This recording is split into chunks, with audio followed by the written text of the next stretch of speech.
estamos aqui de novo com mais um episódio do nosso podcast, o Rasgaí, do programa de pós-graduação em demografia da UFRN, onde a gente conversa um pouco sobre demografia, suas interdisciplinaridades.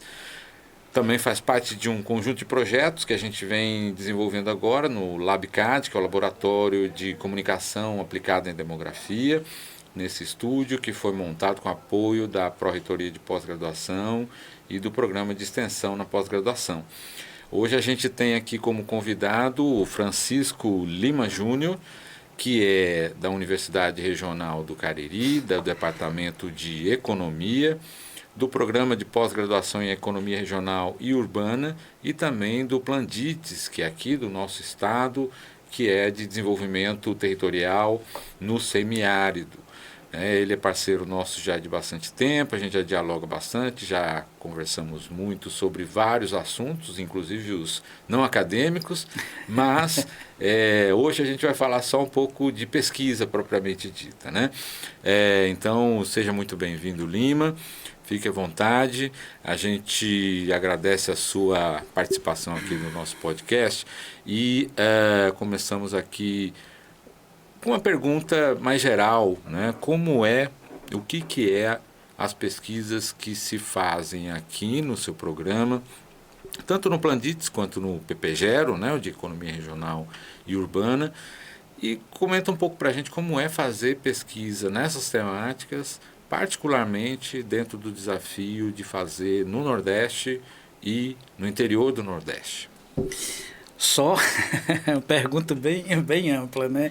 Mas antes eu quero agradecer o convite. Acho que a pergunta dessa remonta um pouco à própria trajetória da gente, do programa e dos programas que a gente faz parte. Mas eu quero agradecer o convite, né? Parabenizar, né, pelo podcast, Rasgaí, bem criativo o nome.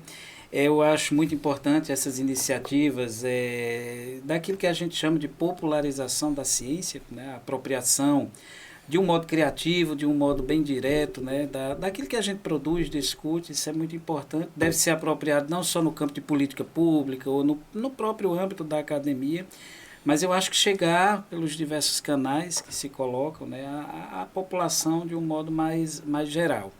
Né? Então, a ideia de atuar nesses dois programas, né, eu sou de uma universidade, uma das estaduais do Ceará, que é a Universidade Regional do Cariri, ela nasce na sua história, a sua própria o conceito de universidade que se tem lá é a ideia do regional, do desenvolvimento regional, como são a maioria das nossas universidades brasileiras, tem um foco para a promoção do desenvolvimento.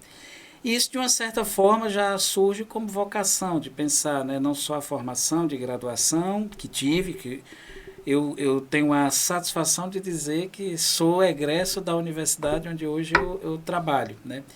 E aí tive isso na formação, depois saí para a pós-graduação, mas voltamos sempre com essa ideia de entender, né, aquela região. É uma região bem característica, você conhece bem, já esteve lá diversas vezes, né, para as nossas parcerias, em diversos eventos que a gente promove. E a ideia de entender o que particularizava ou o que particulariza aquela região nisso tudo que a gente entende. Como as teorias do desenvolvimento, se servem para explicar, né, a ideia, o que contesta, o que é particular da formação das estruturas socioeconômicas daquela região, que tem um conjunto de particularidades, como eu mencionei. O fato de ser uma região úmida no meio do semiárido, né? Isso já, de uma certa forma, historicamente, vai fazer com que lá seja um ambiente que recebe populações, já que estamos na demografia, né? Então falar de populações. Então é um ambiente que desde né, os registros, né, arqueológicos da ocupação humana apontam que o Cariri, né, pela presença de água, pela presença de solos férteis, já atraía populações, né, as tribos dos cariris, e com a colonização isso se reforça. Né, uma região em que a água é um bem, né, um bem, digamos assim, escasso, uma região que tem água acaba atraindo as populações, e aí isso se desdobrou sobre, né, a agricultura sobre o comércio, depois o financiamento da industrialização local e tudo mais, dando uma ideia de polarização. As universidades, as instituições foram se constituindo para estudar essa agenda e isso, né, acabou fascinando a gente para o envolvimento, pensar nos programas. Né, o programa de economia regional e urbana, ele é o primeiro de economia de todo o semiárido. Né, isso tem, né, nos dá muito orgulho, mas também traz um conjunto de responsabilidades, não só aquilo que todo programa de pós-graduação, stricto sensu, traz no Brasil, mas a agenda do desenvolvimento. Né? Então, nós temos 2 linhas de pesquisa lá, né? Uma é políticas públicas e economia regional, e a outra é economia regional e rural, né? Porque a região ainda tem uma vocação rural muito intensa. Né? Então, sobre essas 2 linhas de pesquisa, a gente tem desenvolvido uma agenda que abarca aí, né? Na primeira linha estão os estudos populacionais, né?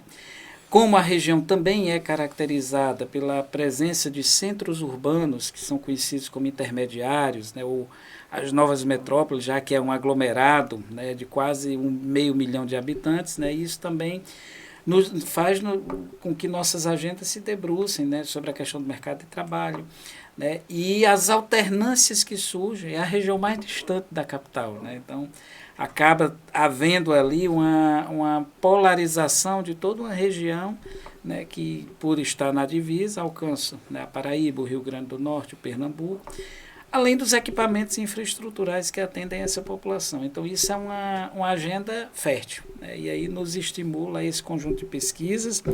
No Plandits, que é o outro programa, o Plandits está situado naquilo que a gente chama tromba do elefante, né, no território do Rio Grande do Norte, e, portanto, é vizinho. Né, é um conceito que a gente utiliza muito de raia divisória, né, entre os estados, né, que abarca ali o Ceará, o Rio Grande do Norte, a Paraíba, um pouco do Pernambuco também, e alguns centros despontando, né, com uma certa dinâmica, por serem centros intermediários que, de uma certa forma, historicamente, já vem ocupando, né, esse papel de atender as regiões lindeiras com serviços, né, serviços principalmente associados à saúde e à educação, mas que com o ciclo que se instauram nos anos 2000, principalmente 2003 em diante, de expansão de políticas públicas, né, interiorizadas, como a expansão das universidades, né, um conjunto de ações estimulando a interiorização de atividades econômicas, esses centros passam a ter outras dinâmicas, né, crescendo ainda mais. Há pouco a gente estava discutindo, são centros de resiliência ou centros de crescimento mesmo, atraindo essas populações de municípios vizinhos. Né? E aí o Plandits surge uma das menores cidades do Brasil com pós-graduação stricto sensu, né, que é Pau dos Ferros, né?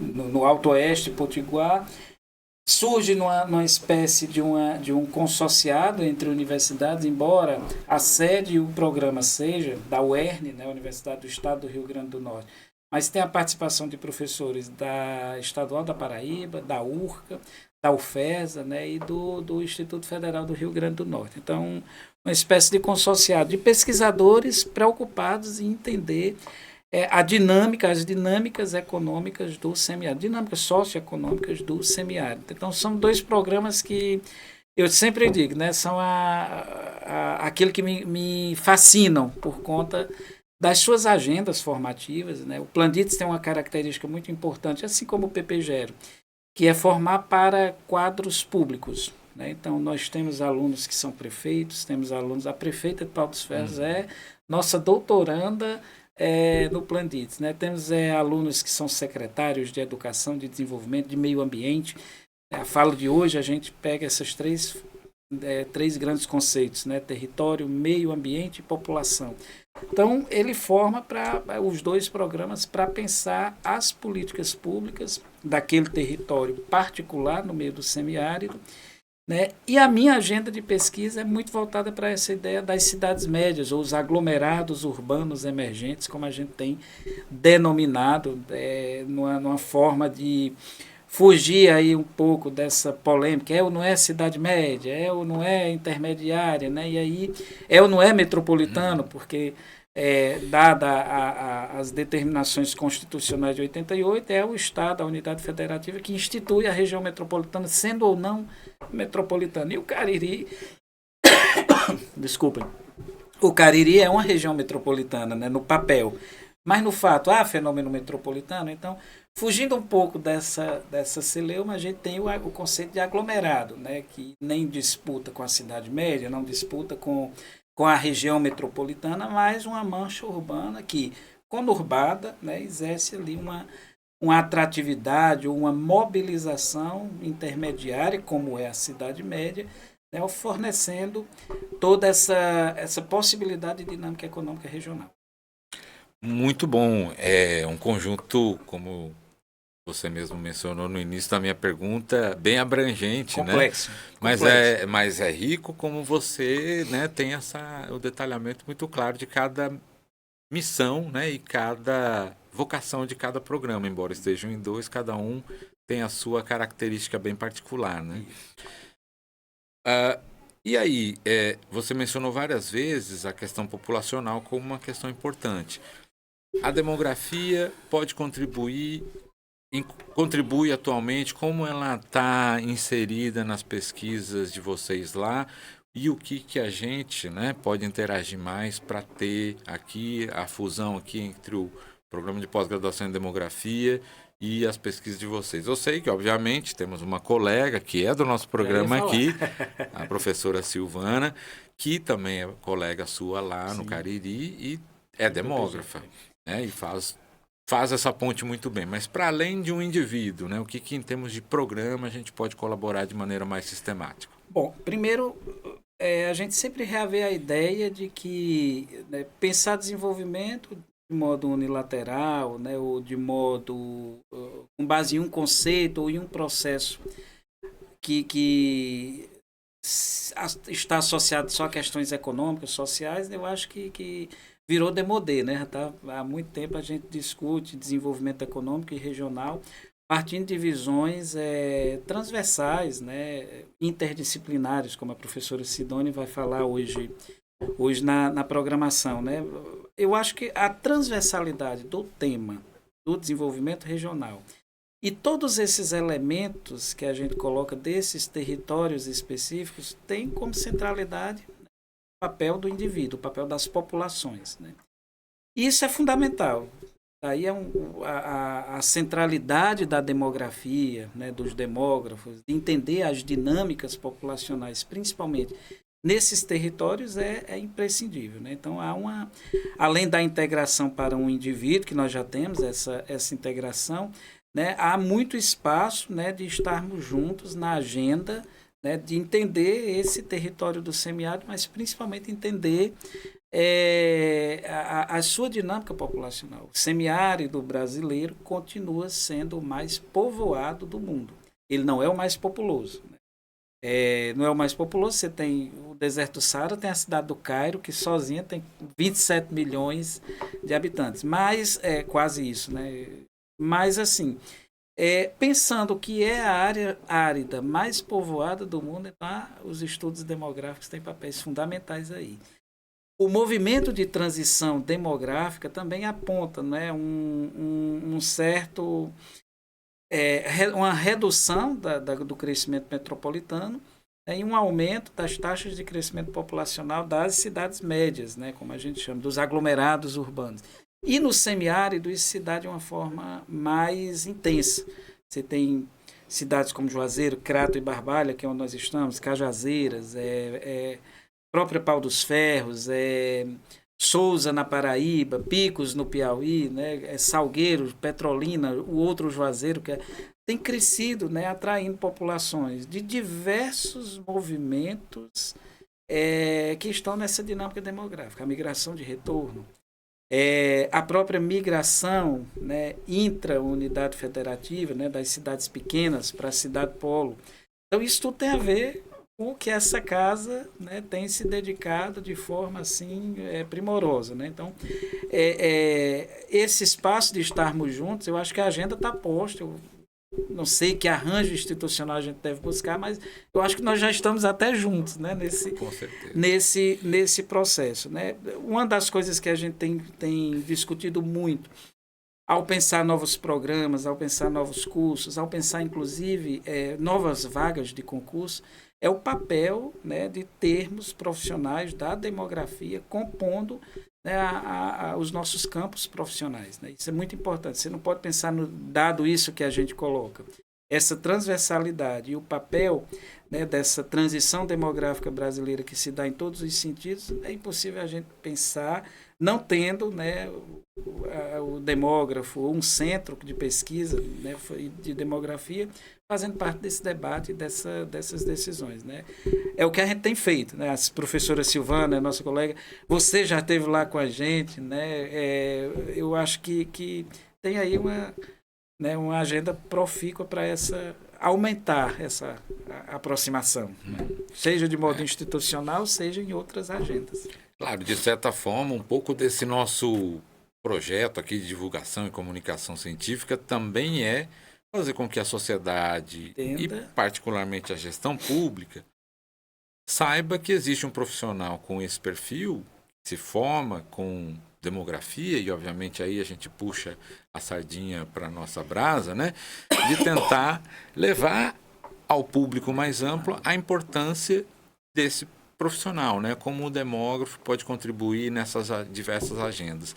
Aí você, né, comentou da interdisciplinar. Posso interromper? Claro, Posso interromper? vontade, Uma claro. coisa interessante. Quando nós não tínhamos o mestrado, nem o PPGero e nem o Planditz, nossos egressos, quando procuravam a pós-graduação estricto sensu, eles elegem os centros de maior diálogo. E a UFRN, sem sombra de dúvida, é onde a gente tem mais, né, egresso vindo.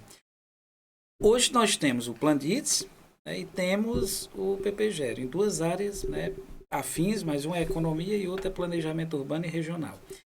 Mas os nossos egressos, quando procuram uma pós-graduação que não é nessas áreas, vem fazer demografia na UFRN. Com certeza. Sim, nós temos, obviamente, essa boa lembrança dos bons egressos que já até, inclusive, terminaram aqui o nosso doutorado e estão pelo mundo aí, né?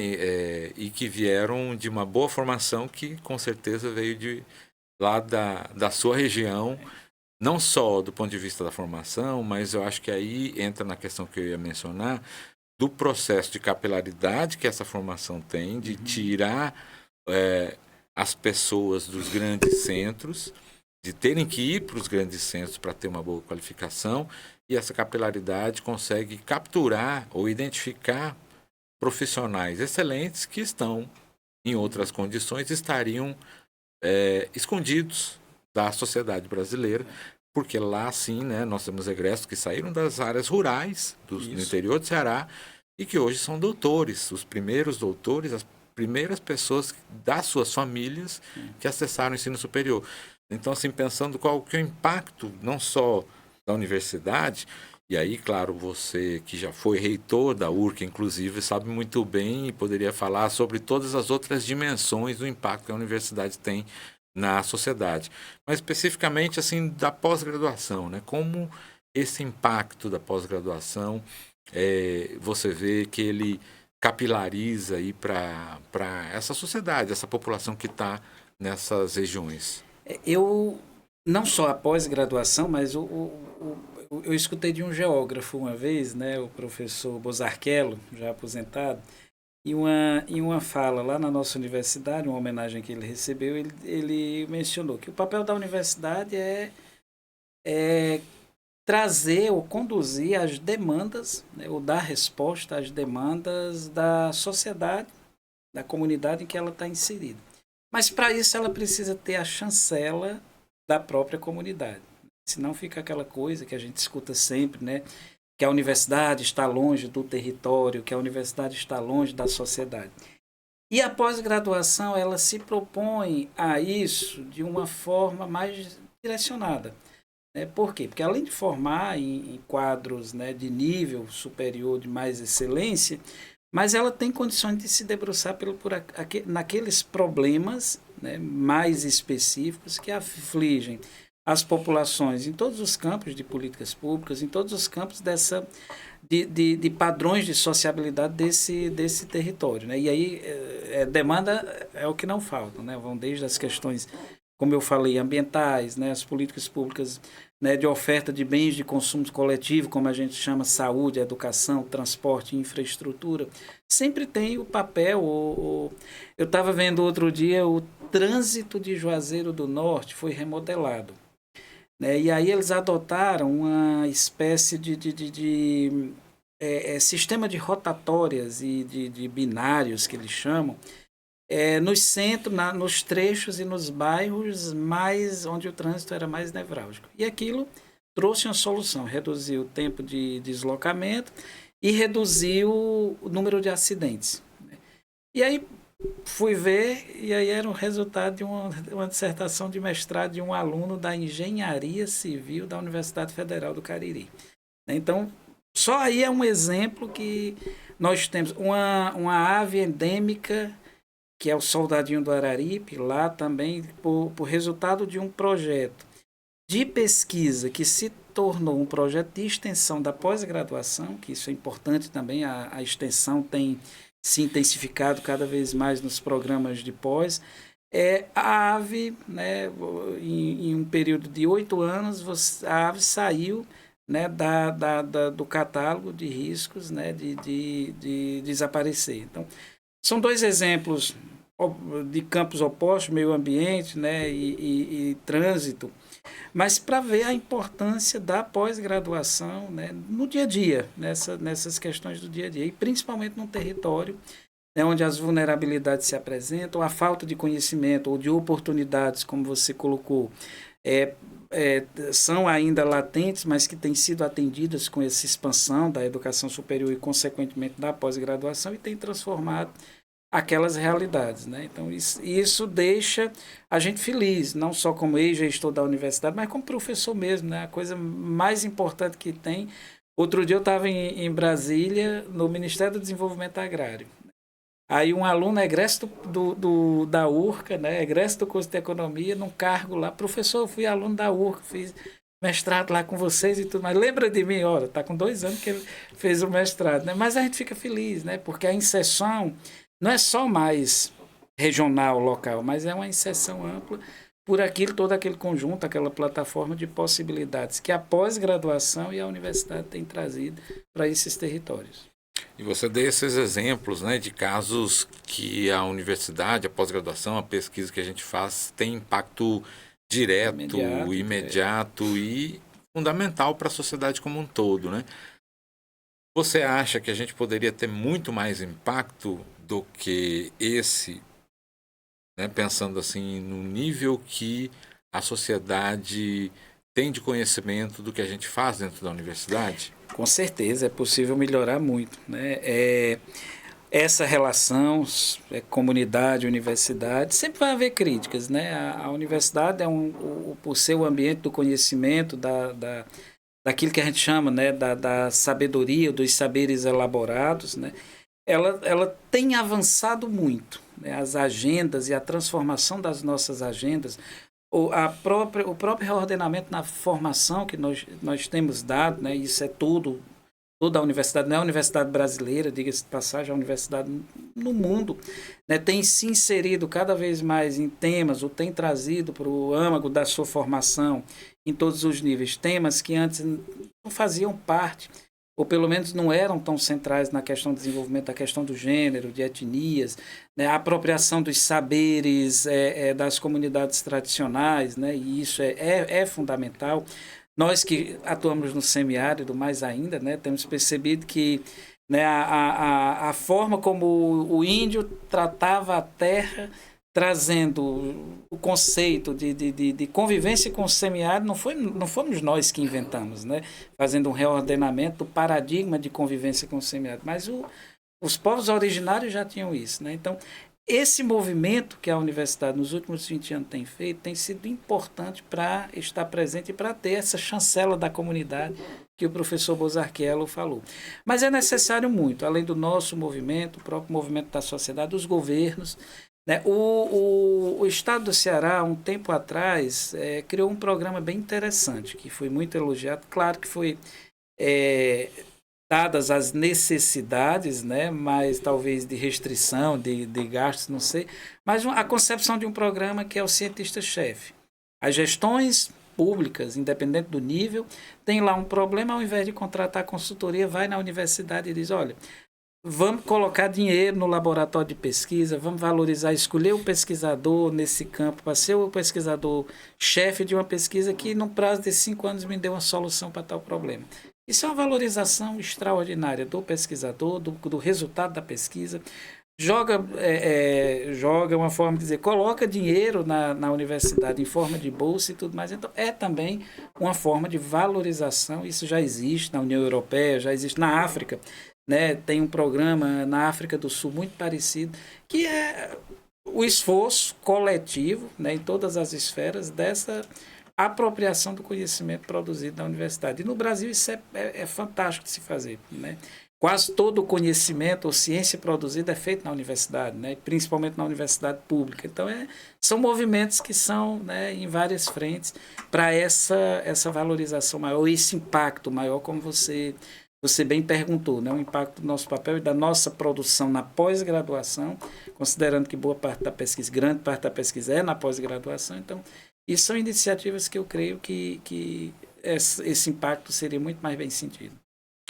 Muito obrigado, Lima. Acho que é isso mesmo, né? E do nosso lado, uma das questões é justamente ampliar a comunicação, falar com a sociedade de maneira um pouco mais simplificada do que aqueles nossos jargões técnicos, aquelas palestras, bancas, né?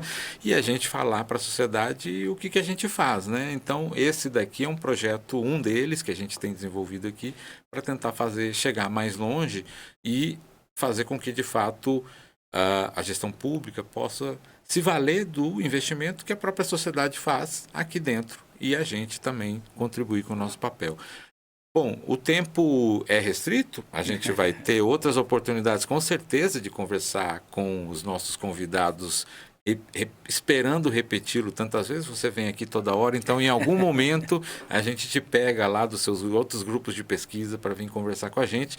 Então agradeço muito a sua participação aqui, Lima, seja sempre convidado para conversar aqui conosco e sucesso aí nas suas pesquisas, né? Mas eu que agradeço e mais uma vez, né, parabenizo pela iniciativa. É isso, uma das coisas hoje que mais tem sido valorizada é a forma como a gente se comunica, né? Como eu falei no início, as estratégias de popularização da ciência em todos os campos. Eu acho essa iniciativa assim, fantástica. Até estava aqui, a gente fica meio, né, sem saber para onde olhar e tudo mais, mas é uma forma criativa da gente chegar, né, ao público e também dialogar com esse público. Obrigado. Até parece, porque você é midiático, muito mais do que eu, né? Eu estou aqui aprendendo. Mas muito obrigado de novo, Lima. Então a gente vai ficando por aqui. Esse foi mais um episódio da nossa 5ª temporada do Rasgaí. E fique aí acompanhando as nossas redes sociais, os nossos canais, o Spotify, a nossa conta no YouTube também. Então, até a próxima. Um grande abraço. Abraço.